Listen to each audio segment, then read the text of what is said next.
Alright, so today we're gonna do a sequence for herniated disc, people that need an extension of their spinal cord, and we're gonna start with our standing Kapotasana using the wall.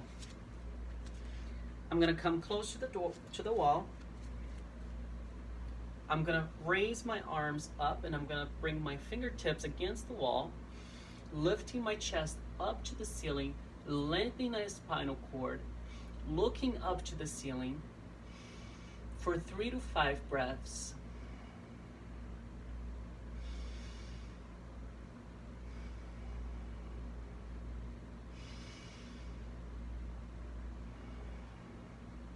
Slowly and gently bring your arms down. Our second asana is the cobra. So I'm gonna come here to my mat and I'm gonna bring my hands next to my chest and move it back a little bit so you can see it. Good.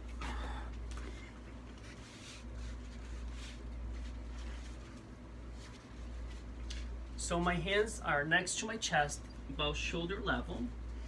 And as I lift my chest up, it comes only up to your belly button. And bring your forehead, chin up, looking up towards the ceiling.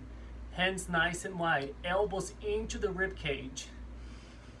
Inhale and exhale. To get out of this pose, push back into child's pose.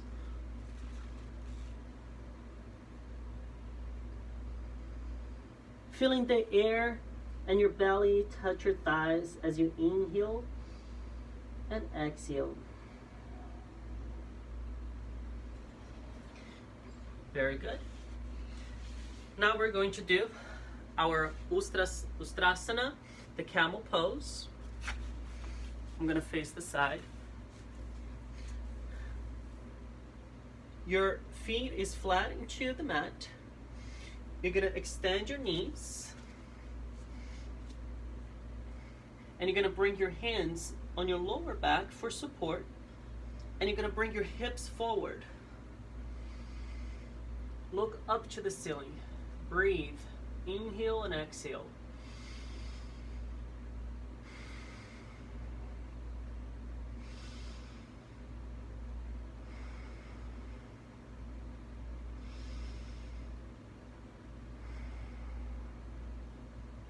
And slowly bring your hips back. And this is our camel. Our next posture is going to be Utkatasana. We're going to use the chair. And it is the chair pose. Always put a blanket, a towel on top of the chair. I'm sitting on the edge of the chair, but making sure that my sitting bones are still intact into the top part of the chair. My toes are together, my heels are together. I'm squeezing my inner thighs all the way down to my knees. I bring my arms up, lifting my spinal cord forward. I'm going to turn to the side so you can also see it better.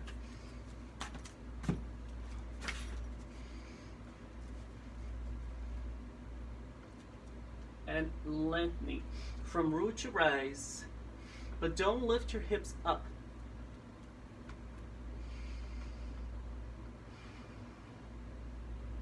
Look at your thumbs.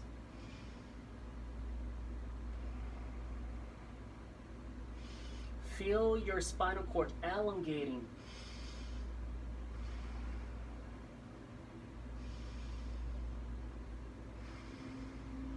And bring your arms down. Very good. Now put the chair to the side.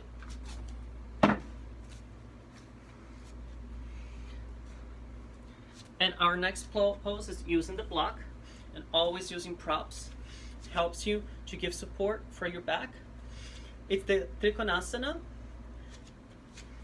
I'm going to place the block on the outside part of my foot. making sure that my front heel and back heel are aligned. My hips are square, facing forward. extend my arms, bringing my right hand on top of the block. So you're pushing down your hand down. Don't dunk your hips. Imagine there's a glass window in front of you and behind you. And lift.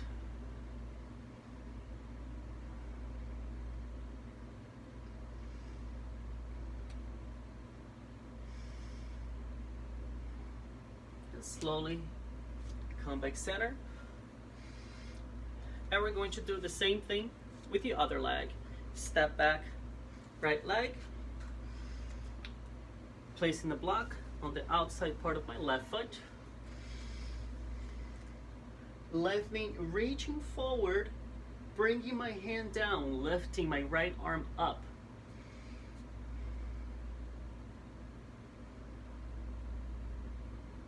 So there's two forces happening here. One is placing the hand down and pushing it, and one is lengthening up to the ceiling, fingertips up.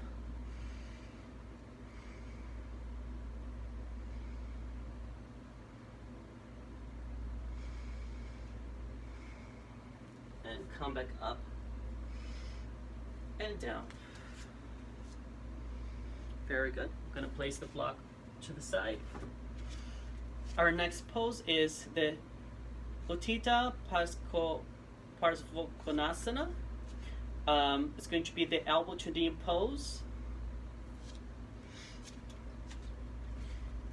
So I'm going to step forward with my left leg, my right leg, my right knee, bend my knee.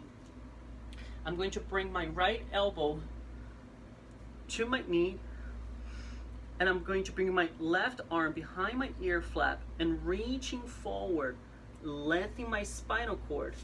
I'm going to face diagonal so you can see even better what happens to the spinal cord.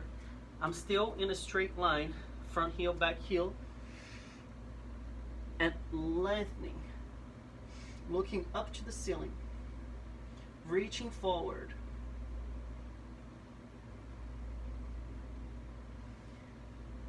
And if I want to get out of this pose, I can always bring my hands down and step back into downward dog. Looking between your hands, palms nice and wide. Walk, hop, or jump. Feet between your hands. Bring your palms together. I'm going to do the same thing with my left heel forward, right leg back, bending my left knee, bringing my elbow against my knee, bring my right arm all the way up, looking all the way up to the ceiling, lengthening that spinal cord, breathing, making sure that you're pushing and pressing down to the mat with that back foot too.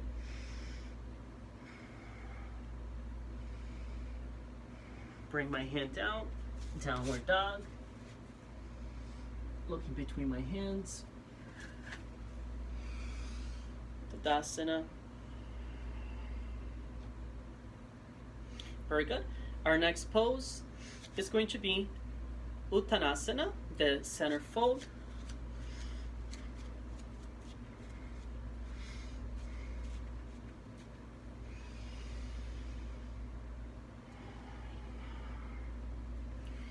Hands down in front of my feet. I'm going to touch my tibialis bone right at my chin level, lengthening my spinal cord, and exhale. Inhale. Exhale. Inhale. Exhale. And inhale. And exhale. Reverse swan dive. Palms together, Tadasana. Up. And hands to heart. It's a very tight space.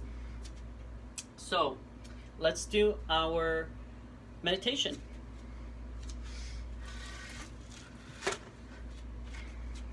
So for people that have herniated disc and back pain, chronic or acute pain, one thing that we suggest is to bend your knees so you can feel your back flat into the mat.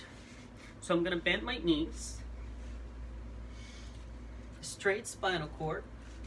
Let me bring the phone a little closer, or down here. Yes.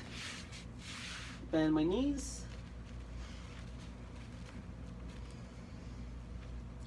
Palms facing upwards. You can place your right hand above your belly button and your diaphragm. As you inhale, you feel your belly rise and drop. You can place your left hand on your heart too.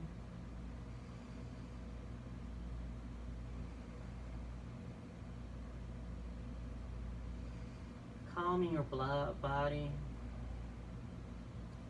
Feeling your top of the head and your entire spinal cord touching the mat.